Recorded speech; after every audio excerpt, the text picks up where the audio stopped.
예, 광고 하나 드리겠습니다. 일부 행사에서 말씀을 드려야 되는데, 빠졌습니다. 우리 하와를 보내주신 분들의 고마워서 일찍 광고를 했어야 되는데, 늦어서 죄송합니다. 우리 아산학회 이장료 회장님께서 하원을 해주시고, 경북 도립 우리 꿈이 도서관장님께서 이수업 관장님께서 하원을 해주시고, 상주대학 총장님 김종호 총장님께서 하원을 보내주셨고, 대구 남경 한문학당 회장 이상문 선생님께서 하원을 보내주셨고, 안동유교문화 조리협회장 이용주 회장님께서 보내주셨고, 대유전자 김상규 사장님께서 하원을 보내주셨고, 열린우리당 경북도당 정영원 위원장님께서 하원을 보내주셨고, 대구 일대회 회장님께서 보내주셨고, 우리 꿈이 문화원 김효성 원장님께서 보내주셨고, 예천도서관장님, 대구예술대학교 총장님, 도립 7고 도서관장님, 상주도서관장님, 안동도립도서관장님, 경상북도 교육센터 최윤실 회장님께서 하원을 보내주셨고, 큰 박수로 한번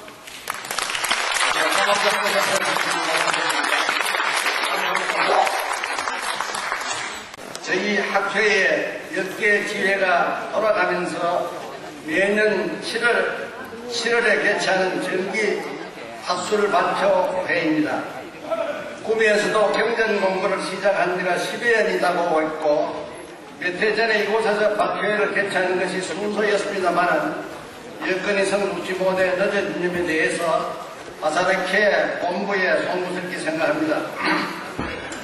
오늘 이제 천박한 본인이 감히 동학의 원조이신 3원을 논정한다는 것이 무척 죄스럽기도 하고, 행여나 야은 선생님과 그 후에 길신문 중에 누구나 끼치지 않을까 심히 염려스럽기도 합니다. 제가 이 자리에 선 것은 아산학회 꿈이 중정 회장으로서의 책무에 위치해 서게 된 것을 이해를 해주시고, 내용이 미소가 잘못된 분야가 있으면 발표가 끝난 다음에 지적해 주시고 충고해 주시면 고맙겠습니다. 500년 도읍지를 핀마로 돌아더니 산천은 거구하되 인근은 간대없다. 그저고 태평년을 꾸미는가 하느라. 올해가 조선으로 바뀐 무렵에 여말 충신 야은 선생께서 불러졌던 이른바 해고가의 하나로 흥망성쇠와 인생의 무상을 읊은 노래인데, 감개무량의 무량의 심정이 이처럼 절절하게 느낄 수가 없습니다. 고려 500년 서울이었던 송도를 헛차서 말을 타고 들어서 보니 산천은 예나 지금이나 다른 여건만은 인근은 간 곳이 없구나. 인근은 몹시 변해버렸구나. 자연은 변한 여건만은 인생은 너무나 무상하구나. 한 충신의 충계를 바라보는 중심을 보여주는 시라고 생각이 됩니다. 한국의 성리학이 최초로 전래된 것은 고려 중엽의 안양이 원나라 영역에서 주자전설을 필사해 올 때부터라고 할 수 있습니다. 통상 개헌 안양이 서간지 100년 후부터 여말에서 조선조 초기까지라고 할 수 있습니다. 여말의 포원 정몽주 선생을 동방의 성리학의 원조라고 한 것은 목은 이색의 말에서 나온 것입니다.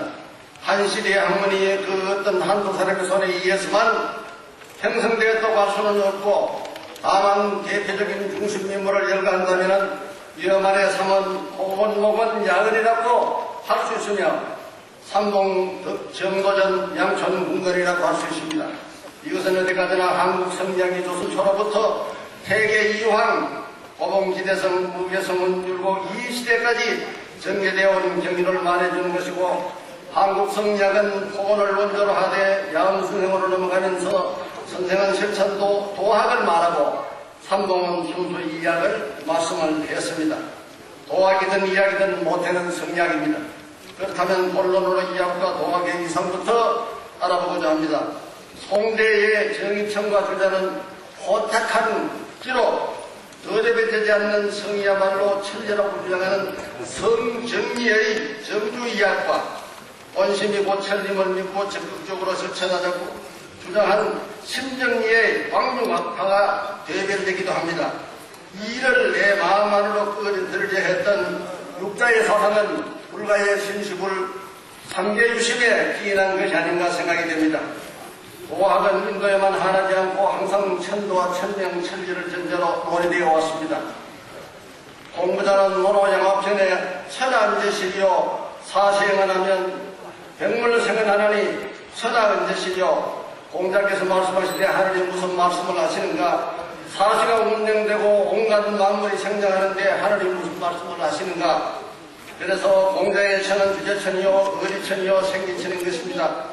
하늘로부터 부여받은 천성을 잘 지키는 것도 잘 지키는 것을 도라하고 이 도를 닦는 것을 조라했으니 도란 잠수도 떠날 수 없다 하여 명도의 본원에 하늘에 있다는 것과 그 실체는 자신의 수양과 성찰에 있음을 밝혀주고 있습니다.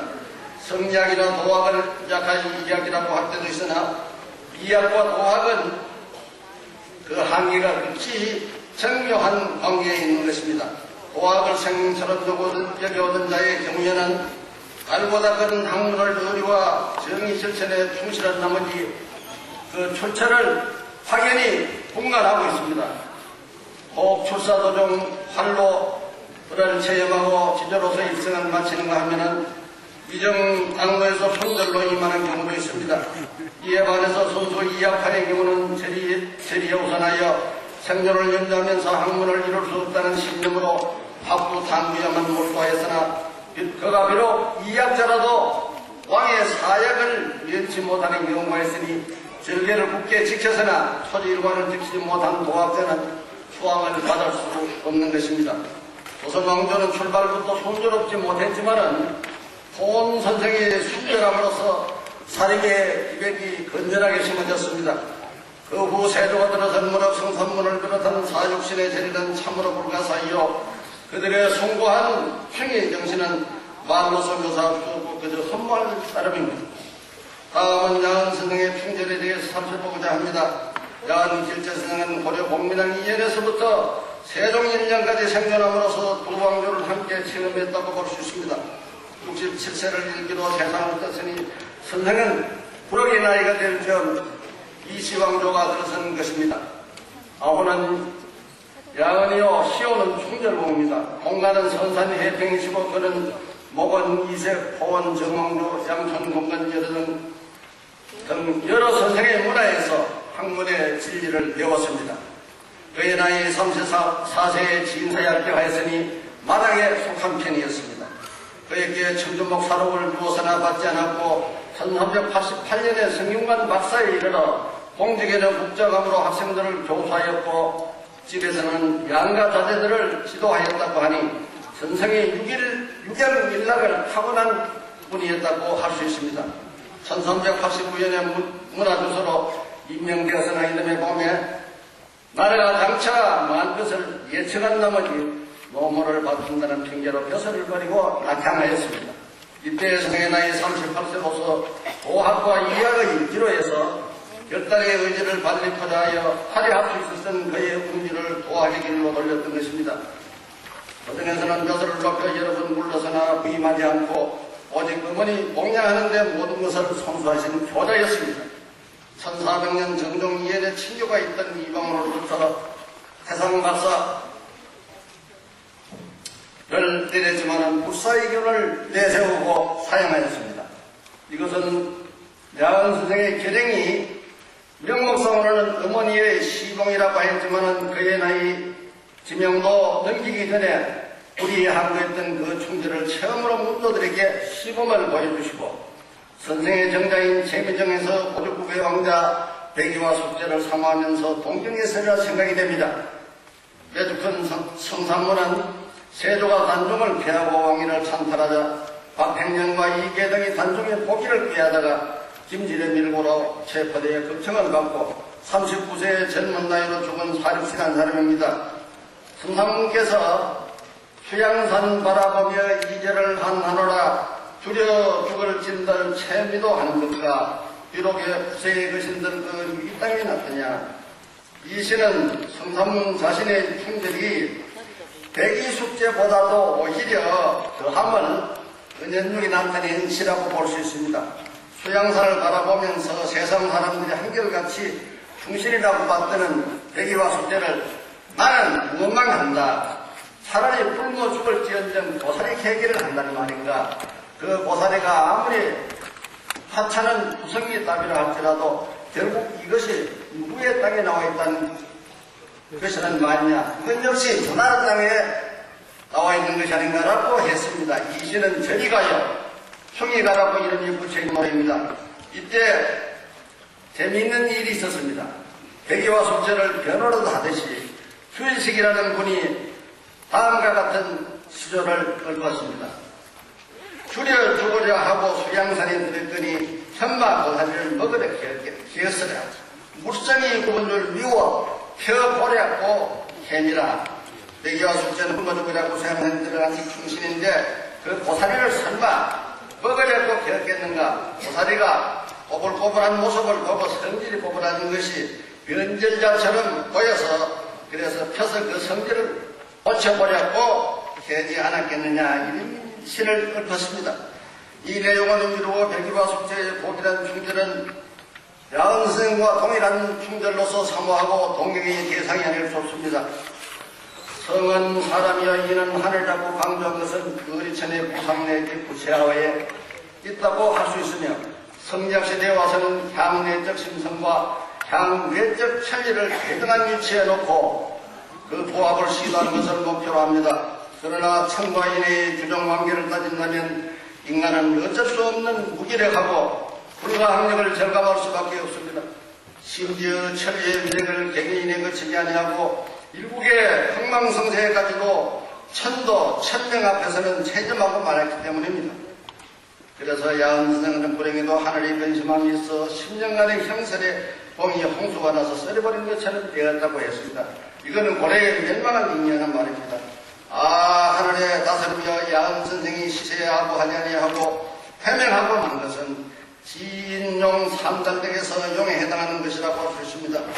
야은선생이야말로 14세기 한국의 양조가는 오연연사였으며 선생께서 정기에 나가 구차부를 깨야 했다면 일시는 정당을 했을지 모르나 조선 초의 도학은 그 근원이 철저하지 못하였을 것입니다. 절이란 반드시 장렬한 형사를 당하거나 사약을 받아야만이 개양되는 것은 아닙니다. 그래서 경학에서는 절이란 천하의 법도이니 누가 이 법도를 바꾸겠습니까?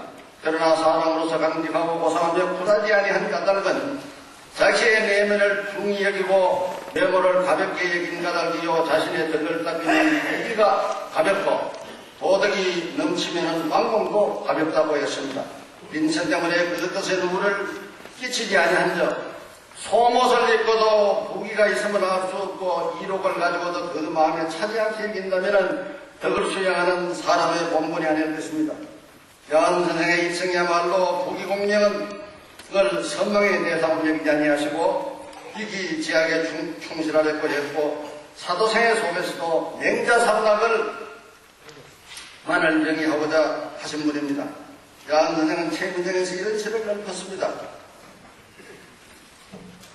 속객은 오지도 않고 속세의 일은 듣지도 못한다. 나와 자가는 사람은 스님이요 나를 알아줄 것은 물세이다. 명리에 영광스럽고 수고로운 거 있는다. 태수가 있고 웃음을 맡겨두고 게으른 생각이 나면은 낮잠을 자고 즐거우면은 엄풍 농을 다만 이르의 왕래와 천주의 불식을 볼 뿐이다. 무엇이 있어 찾아오면은 먼지가 낀 걸상을 씻어 기다리고 음상한 사람이 오면 밥상을 내어 대접하니 분자가 활약하면서도 광유하지 않는 기상을 볼 수 있구나. 이런 시를 읊었습니다. 이 시는 영욕을 떠나 자연을 못 삼고 유유자적한 응여자의 모습을 잘 나타내고 있습니다. 야근 삼면서 만기에 객과의 문답으로서 대기 말하기를 여기와 보니 기상이 가득하네. 그대는 여기서 세상 일을 그저뿌려 한 번 밖으로 손행하다가 출입비가 갈 것을 생각해본다. 방에서는 낚시하고 언덕에서는 밭을 갈아 부모님의 뜻을 순종하고 집에 들어서는 강사고 낙도하며 고통을 숭상하다 보니 근심걱정이 엇부려 한다. 야한 선생이 답하기를 어찌 근심이 없겠는가. 요당의 거에서는 백성들을 근심하고 당호의 처에서는 그 임금을 걱정하는데 나는 백성도 걱정하고 임금도 걱정해야 한다. 이렇고 스스로 돌이켜 말한다. 낙천지명인데 나에게 무슨 근심이 있겠느냐고 하니 백이 물러가더라고 하였으니 야한의 풍문은 무의자연 속에서 위압병으로 한 세상을 살아보고자 한 도가풍의 인생만이 풍김을 엿볼 수 있습니다. 야한 우상 가슴을 누벼서 하늘이 백성을 낳게 하시니 번호하지 않는 것이 없건만은 혹은 분자가 되어 귀하기도 하고 혹은 소인이 되어 천하기도 한다. 본래 귀하여 귀하거나 본래 천하에서 천한 것은 천지의 뜻하며 혹 귀하다가 천하다거나 혹 천하다가 귀한 것은 천명이 그러함이라고 하였습니다. 천리와 천명을 들어 인지 소기천의 주제성을 논하고 있으니 성리학의 서두를 주장할 수 있습니다. 야한 선생은 비록 타계하신 지 590년이 지났지만은 도리의 뜻을 부어 그 본심을 어지르지 아니하였기로 그런 것은 지금도 우리들 마음속에 새겨지고 있는 것입니다. 공명이라 믿지 못해 근심하고 그것은 놓칠까 두려워하는 요괴스러운 것입니다. 우리로 얻은 공명한 만신적자가 될 소지가 항상 예리해 있는 법이니 참으로 가탄가게 할 일이 아닐 수 없습니다. 다음은 야한선생의 일성을 논창포답니다. 야한선생은 구미시과 봉안리에서 출생하시고 공간은 해평입니다. 벼슬길 3년을 제외하고는 60평생을 성장 연구에 전심전력을 다했으니 야한선생만큼 절실했던 도학자도 드물 것입니다. 선생이 18세에 상주사로 박비를 찾아가 원어와 맹자 등 정전을 쳐들어가고 당시 서울인 개성으로 가서 호원, 목원, 양촌동 대학자를 찾아다니며 학문적 내실을 경고히 하였습니다. 당시 개성은 서울인지라 지방에서 왕진출을 했던 것입니다. 그에 앞서 12세 때는 해평도래상에서 글을 배웠고 다음과 같은 시를 남겼습니다. 임계아옥도 강구요 월벽풍천 흥유예라 외계꿀레 산조여 이상주고 와간사라 시냇가 작은 뗏집 홀로 한가로이 있는데 달도 희고 바람도 맑고 흥치의 여흥이구나. 외객도 오지 않고 산새들만 지저귀는데 책상을 벼숲으로 옮겨 누워서 책을 보낸다는 그런 시입니다. 고명한 스승이라면 원근을 불구하고 친히 찾아다녔으며 천상의 강명소박하고 영호천수한 분이었습니다. 야한은 20세 전에서부터 선비의 것을 덕분 간직하고 태어난 분이라고 할 수 있습니다. 그리고 태종 이방원과는 같은 동네에 거주하면서 그 공부도 함께하여 두 분이 서로를 너무나 잘 알아 태종이 신왕도에 협력할 것을 권유하였으나 야한 선생은 아들 사손을 출삭케 하고 끝내 사용하였으니 야한 야인연사로서 주자학 연구와 그 실천에 평생을 바쳤던 것으로서 그 복이라고 강건한 인품을 엿볼 수 있습니다. 본래 선생은 청렴하고 각고하여 마음은 충효에 머물러 상제를 삼가하였으며 징기를 당할 때나 한 돌 쌀알을 입에 넣지 않고 희고의 날은 종신지상이라고 했으니 어찌 입에 밥알을 넣을 수 있겠느냐. 하루 종일 눈물만 흘리니 일가들도 따라서 제사했다고 합니다. 선인들은 신상을 당하면 묘 옆에 예망을 짓고 신고살이 삼례를 하루같이 행하여 왔습니다. 오늘날 산업화시대 물질 만능시대라고 하고 있지만 과연 진실한 것이 무엇인가를 망각하고 있는 시점이며 상대방의 패배가 자신의 승리라고 착각하는 사례 또한 적지 않습니다. 세기말적 병폐를 치유하면서 야한 선생의 정결한 기상을 한다는 역사가 남겨진 유물로 모아넘길 수는 없는 것입니다. 야한 선생은 무사독학이 아니라 시골에서는 경서를 정식으로 소화하였고 그 후 아버지가 계신 개성으로 가서 포옹과 목원 그리고 양촌 문화에서 이약을 연마했다는 것은 그의 학부가 정전구도했는 모습을 읽을 수 있습니다. 그의 행상 속에서 포원, 목원, 양촌, 제선생님은 시계지로는 한마디로 한국에 도하는 사모님께서 그 결혼을 찾을 수 있다고 할 수 있습니다. 원래 무상한 현실에 비추어 그것이 성인의 행사가 기간이 아닐 수 있겠습니까? 야은 선생의 벼슬을 마다하고 초에 묻힌 것은 일면 포원의 충돌을 기리고자 실천공영 무저항의 저항을 보여주고자 한 것이 아니었다 생각이 됩니다.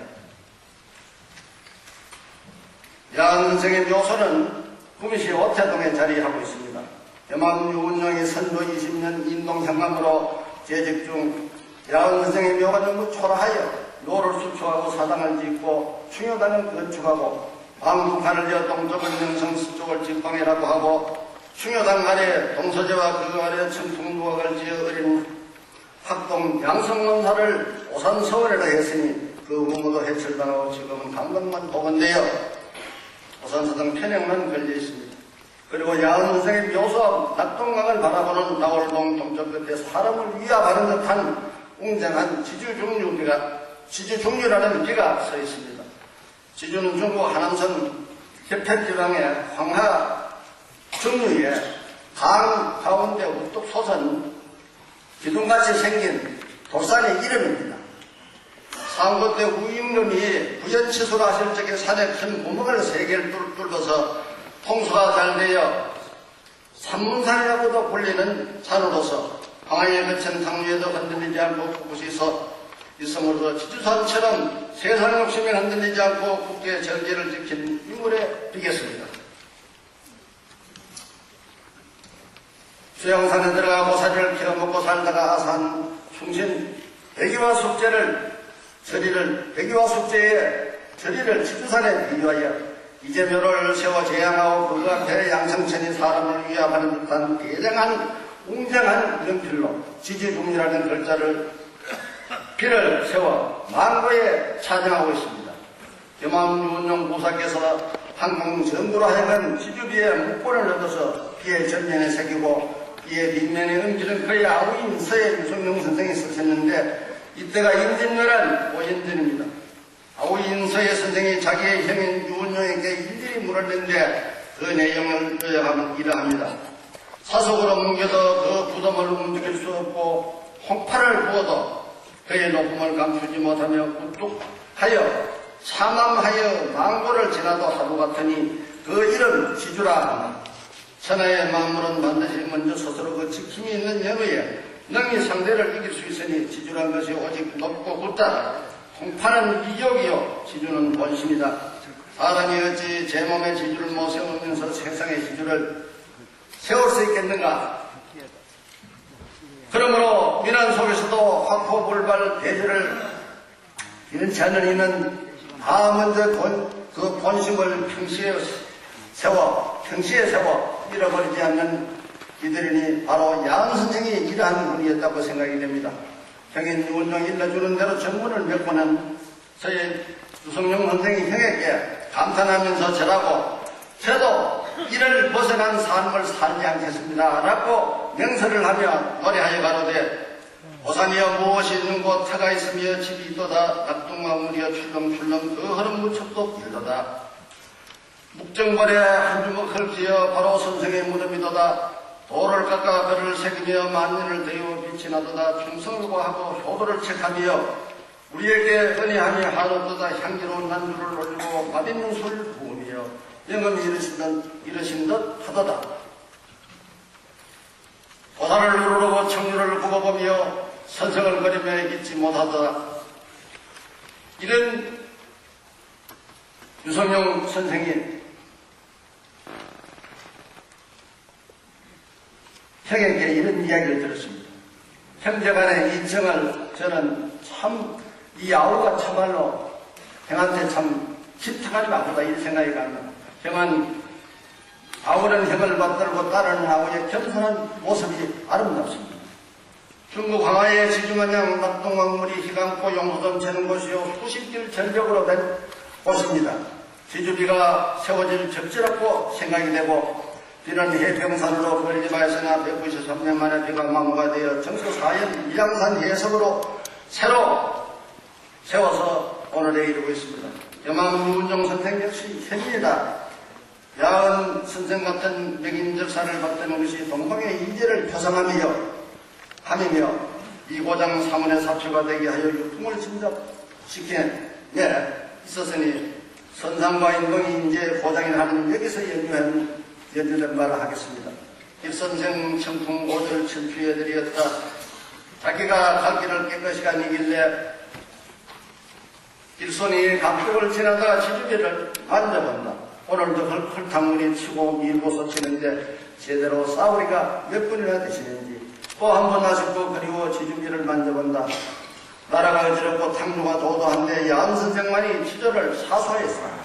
그의 인격은 신산에 비유하였으랴. 부러지지도 않고 꺾이지도 않고 넘어지지도 않았으니 과연 지주산에 필만 합니다. 앞에는 영광과 행복이 보이고 뒤에서는 위협이 움직이는데 자기가 가고 싶은 길을 가고야만 선생의 재리가 천추에 빛날 것이며 부인들은 그를 위하여 지주기를 세운 것이 당연한 일이며 고인들은 사회적 모범과 정성을 바칠 줄 아는 것이 위한 것입니다. 다음은 결론의 말씀으로 야한성경기로 망고의 절 표원 호응과 목원 양손 3년을 모시고 그 아래로는 강호 김숙자와 전필자 김종익으로 이었는데 전필자 문화에서 한은당 김경필과 일부 정대창이 공문수학하였고 한은당은 정음 조광조에게 학문을 전수하였습니다.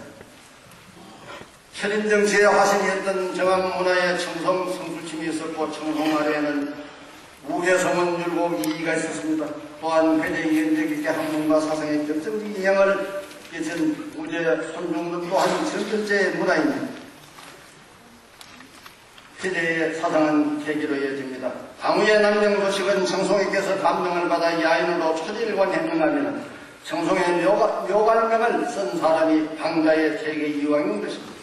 조순조 중계 두 사람은 만명조식과 태계 이왕 승용을 할 수 있겠으나 그보다 아주 옛날에 고고한 도학자 야한 선생이 계조라고 생각이 되며 야한 선생의 학문적인 연은 수많은 기라성 같은 제자들을 탄생시켜 조순조학의 꽃을 피우게 된 것입니다. 전무를 비교하자면 야한은 초년 3년 정도는 목공생활에 있었지만은 청송과 남명은 처음부터 수라가 되었던 점이 다를 뿐입니다.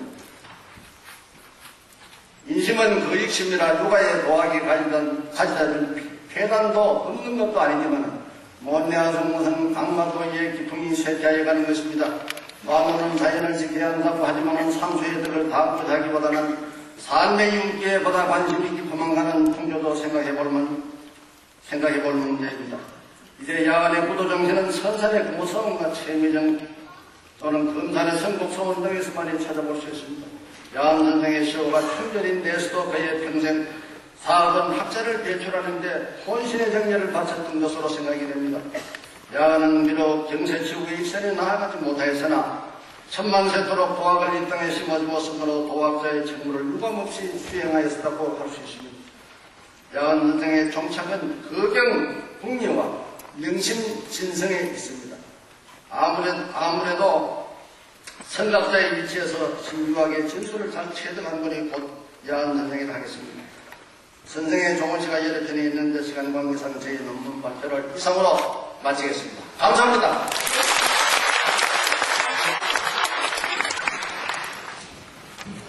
일찍 먼 데서 오셔서 시작하시겠습니다만 예정상 한 분만 더 하시도록 하겠습니다. 다음은 예천 상현내 이민영 회장께서 주역 12시 선고라는 제목으로 발표를 하겠습니다.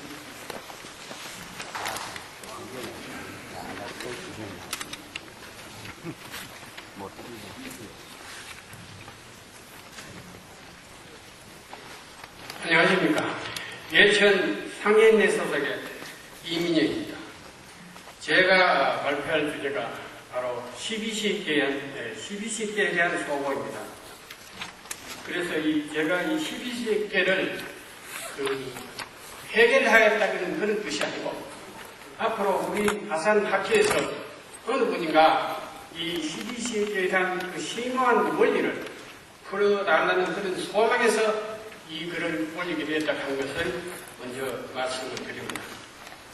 그리고 12시계 중에 바로 그 내지 예계와 개수 예계가 오늘 배포된 아산학회 학술을 발표해지 31쪽에서부터 53쪽의 내용이 되겠습니다.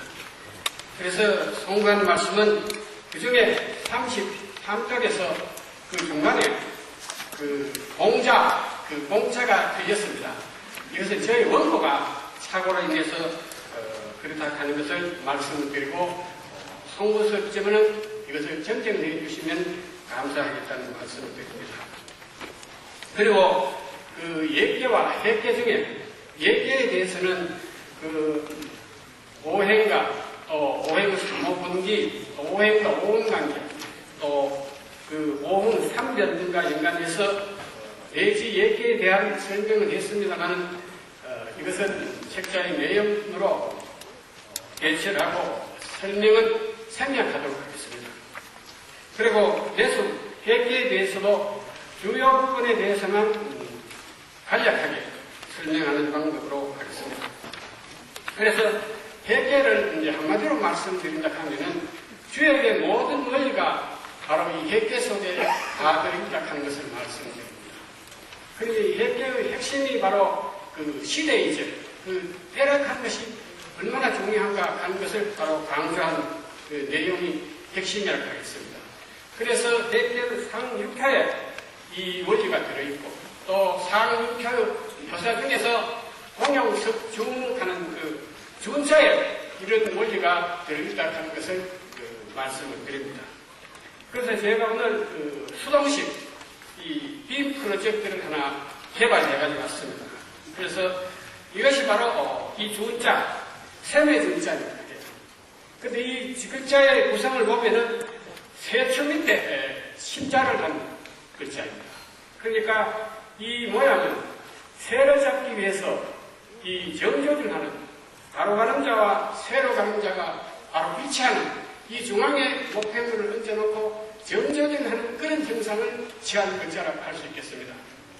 그래서 이 세가 바로 이 가정을 하면은 어떤 문제 해결을 위한 바로 그 절실한 때 또는 어떤 그 목표 달성을 위한 목표물로 볼 수 있는 것이고 어떤 기회 포착을 위한 바로 그 이중한 그 보배 같은 때로 볼 수가 있는 것입니다.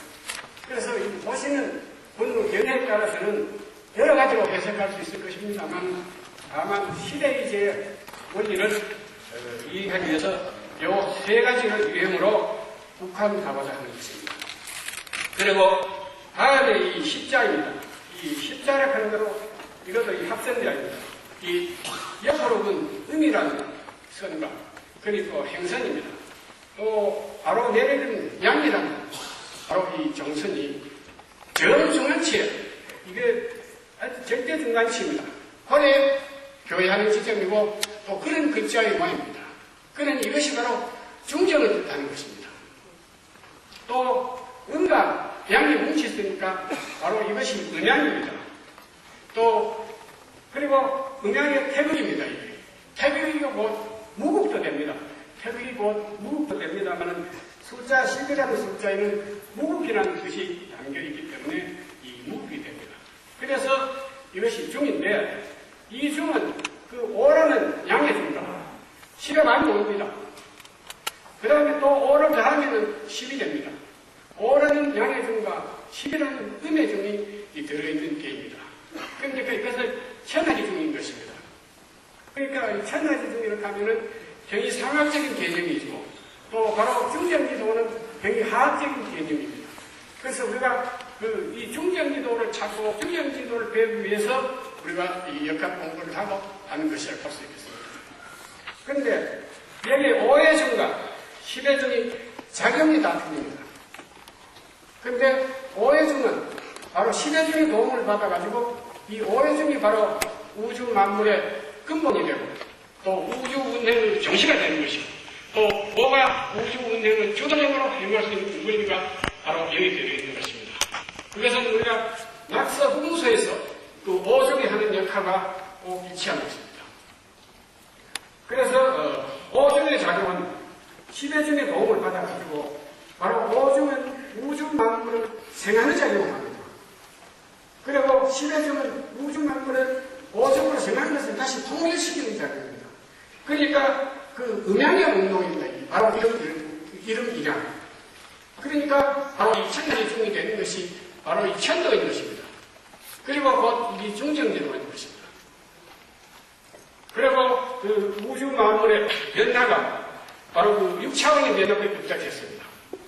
그러니 이 태극에서 6차원의 변화를 하게 되면은 바로 주역 64개 384회가 됩니다. 그러면은 우주 만물의 이치가 바로 64개 384회에 전부 다 들어있는 것입니다. 그래서 64개에서 다시 변하면은 다시 또 태극으로 돌아옵니다. 이것이 바로 원시반영, 우주의 보증이 바로 우주 운전의 경시가 된 원리가 바로 이러한 원리이기 때문입니다. 그래서 이 6차원의 변화에 대해서 아시는 게겠지만은 이 얘기를 하겠습니다. 우주 만물을 왜 6차원의 변화되게 하지 못하는가? 그것은 우주라 하는 것은 그 육합으로 가져보는 것입니다. 그러니까 그 동서남북 사방하고 이 예술관을 침략하면은 이 동서남북 사방하고 이 현장 또 아래는 땅바닥 땅입니다. 이 육면체 우주의 원리는 바로 육면체뿐입니다. 육면체를 든 것이 바로 만물을 크게 분류를 하는 세 가지를 분류합니다. 그것이 바로 액체, 고체, 기체뿐입니다. 그럼 이 3입니다. 3자의 이유는 국기 됩니다. 구가 됩니다. 그래서 우주 만물이 연락을 해보면은 바로 동에서부터 갔다가 서로 갔다가 남으로 갔다가 동으로 갔다가 또 천장에 갔다가 땅바닥에 이루고 세력이 한 마리 연락을 하면은 그 이상 100배 갈 수 없습니다. 그러니 우주 원리가 6차원이기 때문에 육면체이기 때문에 육하기 때문에 이 6차원에 연락되기 못하는 것이 바로 그 원리라고 하겠습니다. 그래서 이것을 바로 그 원리를 인용한 것이 바로 낙서 구분세 원리가 3-2입니다. 그것이 바로 그 낙서 구분세 원리가 바로 이한기체에서 나왔다고 했습니다. 또 그렇습니다. 우주 만물의 이제 그 액체, 고체, 기체 세 개까지 생각했는데 이것이 다시 합축을 하면 그 두 가지 외형입니다. 그것은 바로 유형물과 무형물뿐입니다. 이 예술과 내용을 치더라도 유형물은 우리가 전부 우리 눈에 나타나는 것이지만 이 모형물은 이 전부 꽉 찬 기가 우리한테 안 보입니다. 그것이 바로 음양인 것입니다. 그래서 6차원의 변화가 뭡니까? 바로 이것이 문안, 부천, 방위도의 성립, 또 선천, 방위도, 8개의 성립 원리가 바로 여기에 나오는 것입니다.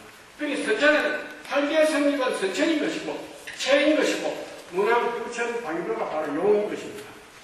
그러니 여기라고 정하는 것은 모든 원리를 여기에서 나왔다 하는 것은 바로 이 낙서 구분수의 원리와 또 문안, 부천, 방위도의 원리를 정하는 것은 여기라고 할 수 없는 것입니다. 그건 전부 사유비고 이단인 것입니다. 그래서 이러한 원리가 또 바로 요즘 뜨거웠다 하는 거의 상원 형봉공수 원리, 상원 형봉공수 원리가 바로 낙서공수의 원리에 의해 가지고 시의 변화에 따라서 적응시 있는 것입니다. 그러니 가장 합리적으로 주역의 원리는 아무도 응답이 없이 운영되는 것이 바로 낙서공수의 원리입니다. 그 원리가 바로 담겨 있는 것이 바로 이 핵계에 바로 이 십자에 그 모든 원리가 다 들어있는 것입니다. 그러니까 천가의 원리가 바로 주역의 원리인 것이고 주역의 원리를 여기 사는 것이 바로 낙서구공세 원리입니다. 낙서구공세 원리가 여기 쓰는 것이 바로 이 십자에 있다고 할 것입니다. 여기서 문화부천, 방위도, 성부천 원리 여기의 원리가 전부 다 들어있기 때문에 핵계를 바로 모든 핵계 원리가 다 들어있습니다. 그래서 모든 해결할 수 있는 원리가 바로 여기에 다 들어있다고 할 것입니다. 그러니 아까 정시 얘기를 했습니다만 주역은 배성계에서도 마찬가지입니다. 마찬가지인 것이 호가 6개 있습니다. 그러면 초에서부터 6차원의 변화가 뭡니까? 6차원의 변화를 하게 되면 상호간에 갑니다. 상호의 변화는 다시 토에로 돌아옵니다. 이것이 바로 7일의 원리입니다. 그러니 바로 조금 전에 얘기했었지만 천대의 원리가 바로 주역의 원리인 것이고 주역의 원리가 낙서구분수의 원리고 낙서구분수의 원리가 바로 천도로 집약해놓은 것이 바로 중경지도의 원리라는 것을 말씀드립니다. 그리고 이것이 바로 이 중경지도이고 우주망원의 근본으로 우주 운행을 바로 정식을 하는 것이고 우주 운행을 주도하는 것이 바로 그 원리가 바로 이 십자에 들어있다는 것을 말씀을 드리는 것입니다. 그것이 바로 그 중정의 우리가 시대의지의 원리, 바로 이 세를 잡는 원리를 기회를 포착하거나 또는 어떤 문제 해결을 위한 그 꾀를 포착하기 위해서는 바로 그 모든 근본을 경쟁의 도에 의해서 해야 된다는 것이 바로 이 동료들이 있다는 것을 말씀드립니다. 그래서 조금 전에 그 말씀을 드리다가 기억하는 것은 그 우리 소위 이제 열리갖고 우리가 그 얘기하고 있는 분들이 여기 있습니다. 물론 다는 아니지만 흔히 요새 얘기하는 그 12호택법에 의한 산악의 통수하는 게 있습니다. 그런데 이것은 그 근본 여기에 원리가 아닙니다. 다른 이론을 보면은 그것을 통일해서 그러는데 그거는 여기에 원리가 아니라는 얘기입니다. 그리고 모든 것은 시의 변화에 따라서 그 적용을 시켜야 하는데 이건 가장 대단한 시의 변화에 적용을 줍니다. 제가 그렇다면 통수 적용가 아니고 나도 이걸 하다 공부를 하다가 보니까 그 이치를 알게 되었습니다. 그래서 그게 인격학하는 것을 알게 됐습니다. 또 우리가 그 한국대공에서 근거법적으로 생각하는 소위 그 동사사택 그런 거 이거는 낙서본 문제의 원리는 하나가 없습니다. 그래서 이건 그 여기 원리를 하면은 절대로 안 되는 것이므로 동사사택 공수, 상학공수, 12호택법에 의한 그것이 바로 안 됩니다. 그것이 가장 중심의 원리가 바로 그 낙선 공수의 원리와 시의 원리가 연결되는 바로 그 삼원 현공 공수라고 하겠습니다. 그래서 그 제가 그 시형대이제 중수감, 하택규, 또 수상근 이 세 개에 대해서 설명을 못 드렸습니다. 그리고 대강 영광만 또 그래도 얘기를 했고 처음에 이거는 구상을 해봤습니다. 이걸 구성해보니까 온갖 내용이 방대하고 또 여러 가지 설명을 하는데도 여러 가지 또 문제점이 있고 해서 그래서 중간에 포기를 했습니다만 그 삼시형계의 원리가 바로 아까 낙선구공수의 원리, 바로 그 문화, 부천, 당대의 원리가 거기에 다 들어있다는 것입니다. 그러니까 원래 그 삼시형계의 끝에 드러난 것은 언난나고 이것이 또 어렵고 또 서로 부정나고 하는 그런 것이지만은 여건 그 여기라겠습니다. 이것을 반대로 돌리면 우리 생활에 가장 유익하고 유용하게 활용할 수 있는 원리가 바로 이 상시형계에 들어있다는 것입니다. 그래서 우리 흔히가 이 얘기하는 것이 전상이고 대기로 삼는다든가 또는 미기고 기미기를 그 기회로 삼는다는 원리가 바로 이 상시형계에 들어있다고 하는 것도 마침 기획계와 연관이 되기 때문에 말씀을 드립니다. 그래서 이 공작에서 바로 이 새를 잡는 이 원리를 바로 그 계사전 다 5장에서 바로 이 새를 잡는 사객수의 원리가 이루어진 것이 바로 계사전 다 5장의 내용입니다. 그래서 이 시간이 좀 됐습니다만 이 사객수의 원리와 이것이 합당하기 때문에 연관시켜서 설명을 드리겠습니다. 저도 이 군에서 듣는 얘기입니다. 옛날에 군에 갔을 때 사격수의 상면서가 바로 자세에 적용 백발이다. 그래서 훈련하고 교관의 얘기를 사격할 때 사격의 자세는 세계에서 가장 편안하다. 그래서 그 원리가 바로 사격할 때는 그 몸의 자세가 불편하면 자세의 안정을 맞추는 정신을 하는 것이다. 그게 바로 그것이 그 교사전에서 공자가 말씀하신 공시자는 기회를 했습니다. 하늘과 하수는 그릇인데 그릇이라는 뜻은 그 여러 가지 뜻이 있겠습니다. 그래서 현재 반드시 놓아놓는 한 곳에 그릇이 놓아야 그릇이 제공이 나고 또 제대로 놓을 수 있고 거기에 대한 내용부터 제대로 담을 수 있는 것입니다. 또 그릇이라는 것은 내에서 그보다 함정이 없습니다. 태평양 물을 다 담을 수 있는 큰 그릇도 있는 것이고 또 전혀 물을 담지 못한 그런 정도를 있는 것입니다. 그래서 이것이 바로 그 공자가 말씀하신 그 사람에 비유한 것은 바로 중정적으로 갖춘 그런 그릇을 가진 사람이 되어야 된다는 뜻에서 이해했습니다. 그런데 그 조건을 하는 것은 이건 이제 정조전을 하는 것인데 그 정조전을 하려면 바로 이 십장만의 이 가로감시가 새로 감시하는 하는 곳에 온 정신의 상태가 입증을 시키게 됩니다. 정조전을 할 때 이거는 딴 생각이나 전문적인 그 정조전이 되는 것입니다. 그것이 바로 그 예사전에서 말하는 그 석기자는 인연인 것입니다. 팔을 쏘는 사람은 사람인데 그 사람의 마음이 바로 공공공 공의를 위한 것이고 공용을 위한 것이어야 되지. 소인자나 이 호리대같이 그 사역에 어두우면은 그것을 하면 마음의 그릇이 이루어 없습니다. 공의가 공용을 하는 마음의 그릇이 없기 때문에 한번 사회생활을 가사기 때문에 안 됩니다. 그리고 마지막으로 격발.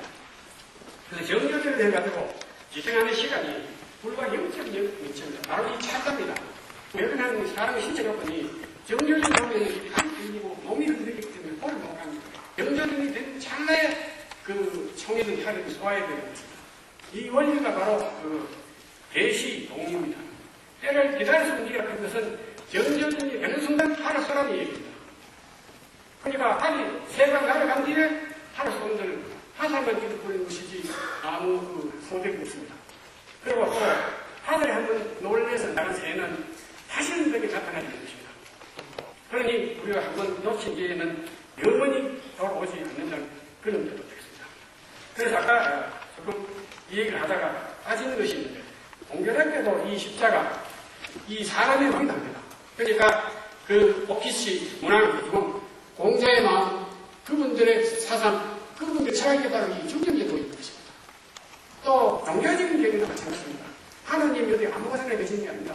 모든 사람 각자의 마음이 바로 중전한 이 중심에 그 하나님이 계신 것입니다. 부처님도 마찬가지입니다. 부처님은 한편에 계신 게 아니고 바로 사람의 마음이에요. 그래서 그 불교 진리를 담은 분들은 바로 한강대장경이라고 합니다. 한강대장경의 엑기스가 바로 금강경입니다. 금강경을 엑기스 하는 것이 바로 반야심경입니다. 반야심경의 신이 바로 부처님의 진리가 바로 이 십자가에 있는 사람의 마음속에 있다는 뜻입니다. 그러니 우리가 모든 문제를 해결하는 데는 바로 이 근본이 중경기도에 있다는 것을 그 뜻을 알리기 위해서 아마 그 많은 장에 바로 그 교사에 이 세계 정자를 쓴 거 아닌가 저는 그렇게 생각을 하고 있습니다. 그래서 제가 이 사례를 하는 것입니다. 바로 이러한 시대의 제국으로 우리 예천의 중심이고 그 천하의 중심이다 임진왜란들 그분이 바로 이 주역에 운동하신 분이고 바로 이 시대의 제국으로 중공 이순신장의 목숨을 구한 것이 바로 이 시대의 제국이 바로 여기에 주역의 그 원리가 아니면 도저히 누구도 구할 수 없는 바로 그 중공 이순신장의 목숨을 구했습니다. 그리고 중공 이순신장이 또 나라를 구했습니다. 또 불탄에 빠진 백성을 또 구했습니다. 그러니까 주역의 화살은 연속해서 3마리 금메달을 우리 김진호 선수가 세계에서 유명한 금메달입니다. 그런 연호를 우리가 예천이교에서 공자의 보장이고 중화의 보장이고 그런 연인지 모르겠습니다만 바로 양궁 선수들은 화살하고 한 개밖에 금메달을 못 따지만 우리 야구 정탁선들 화살 한 개 연속해서 3개의 금메달을 하신 분이 바로 야구 정탁 선생님을 하는 것을 말씀드립니다. 그리고 정탁 선생에 대한 또 가격, 또 연봉, 또 채가가는 여러 가지 이야기들은 글의 내용에 적어놨습니다. 이 부분에 대해서 꼭 시간이 되시면은 읽어주시면 감사하겠다는 말씀드립니다. 그래서 우리가 인간 사이의 모든 것은 바로 그 근본이 중전지도에 보이는 그런 것입니다. 중전지도가 바로 조화에 보이는 것입니다. 흔히 명절 공동주에서 천시부의 진리요, 진리부여 인하였습니다. 이 말은 천지인에 있어서 사람을 조화라 하는 뜻이라는 뜻이 되겠습니다. 그러니 바로 우리가 그 모든 분야에 있어서 정치적이나 경제적이나 사회적인 것은 물론이고 직장이나 가정, 개인에게까지 모든 근본을 바로 원리를 조화에 위해서 걸어 나가야 하겠다는 것이 제가 바로 이 결론을 내리고 있는 말씀이라고 드립니다. 그래서 이 거창한 그런 내용에 비해서 그 제목에 비해서 그런 내용도 좀 불충분하고 설명도 부실한 점이 적지 않습니다. 이에 대해서 대단히 수고스럽다는 말씀을 드리고 그리고 오늘 행사님들을 위해서 많은 수고를 해주신 우리 중전의 김병규 회장님을 위해서 모든 교우님들께 기분 감사의 말씀드립니다. 그리고 매년 그 학부들의 문을 폐지하시느라고 수고해 주신 대구 기대 김진환 회장님께도 기쁜 감사합니다. 그리고 우리 아산 학회의 무한 관심과 또 비방 김경규 선생님도 건강을 기원하면서 제 발표를 마치겠습니다. 감사합니다.